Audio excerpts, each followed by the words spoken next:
محاصر من كل الجهات.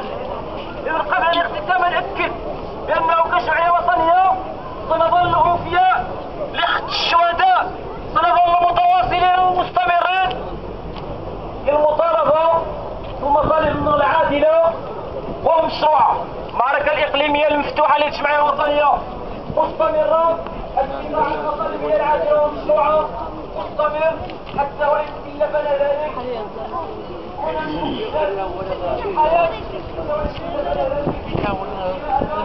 اليوم غد بين الجماهير المعطلة مع السياسة